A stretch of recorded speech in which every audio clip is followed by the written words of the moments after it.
Сәлеметсіздер ме, құрметті әріптестер? Сабақтарыңызда қолданылатын кез келген тақырыпқа қызықты видеолар жасау және QR-кодпен видео жасау, яғни фотосуреттерді жандандыру, қалай жұмыс жасау керек жолымен таныстырғым келеді. Ол үшін сіздер осы видеоның соңына дейін қарап өтсеңіз болғаны. Енді сіздер Google-дың іздеу жолағына Memories деп жазасыздар. Мінекей Memories оживающей фотографии с дополнительныйдің үстіне басқан кезде осы платформаның жұмыс алаңы іске қосылады. Жоғар жағында Войти деген кнопка бар. Осыны басу арқылы астында тіркелу бар. Тіркелу деген кнопка арқылы өзіңіздің почтаңыз арқылы тіркелесіз. Мен тіркеу жұмыстарынан өткендіктен менде автоматты түрде бұл бағдарламаға кіріп тұр.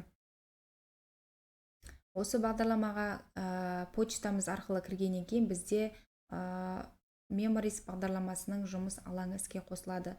Егер сіздерде орыс тілінде болса, онда қазақ тіліне аударып алуға болады. Ол үшін перевести на казахский деп қазақ тіліне ауыстырып алсаңыз болады. Енді бұл бағдарламада не жасауға болады? Фотосуреттерді жандандыру, визит карточкасын, флайер, күнтізбелер жасауға болады. Енді бүгін сіздерге қызықты QR-код арқылы видео жасау жолын көрсетемін. Ол үшін фотосуреттерді жандандыру дегеннің үстінен басасыз. Басқаннан кейін бізде осындай бетше ашылады. Енді кез келген тақырыпқа жасасаңыз болады. Яғни бүгінгі өтетін тақырыбыңызға байланысты бір фотосуретті алып келесіз. Мінекей фотосуретті жүктеп алып келемін. Және осы бүгінгі тақырыпқа байланысты видеоңызды де жүктеп алып келесіз осында. Мінекей видеомды жүктеп алып келдім. Енді осы видеоның жаңағы сыртында күшті әдемі әсерлі эффекттер болсын десеңіз, онда эффект кнопкасын басып, кез келген өзіңізге ұнайтын бір эффектіні таңдап алуыңызға болады. Қараңыздар, осындай күшті эффекттер бар. Мысалға мен біреуін алып келемін. Үстіне басқан кезде жоғар жағында 120 деген бар. Үстіне барған кезде осындай қолдың суреті шығады.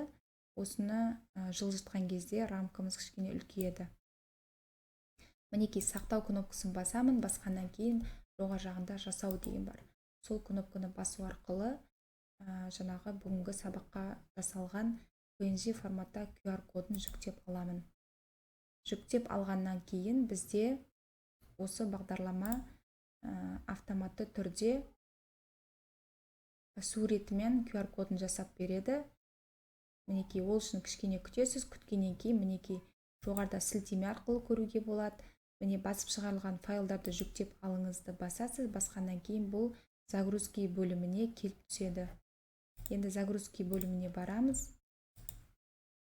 Мінекей принтте келді. Енді принтті рабочий столға копировать ставить, яғни көшіріп алып келу арқылы жұмыс үстеліне алып келеміз. Енді осы архивтелген файлды ашатын боламыз. Мышканың оң жағын басып, извлечь файлды басасыз. Басқаннан кейін міне астында ОК батырмасын шертесіз.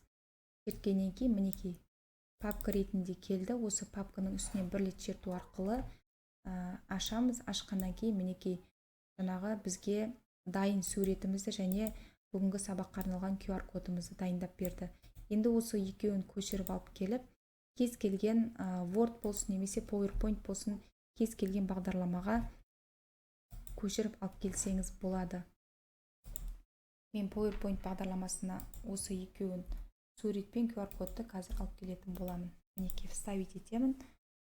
QR-коды шықты. Мінекей артында Абай атамыздың суреті шықты. Яғни бүгінгі тақырып Абай Құнанбаев туралы. Мінекей. Енді осыны қалай іске қосамын? Ол үшін кез келген смартфонның камерасын қосып, осы QR-код арқылы түсіріп, ар жағынан жаңағы фотосуреттің үстіне барған кезде Абай Құнанбаев туралы видео жүретін болады. Қазір мен сізге көрсететін боламын.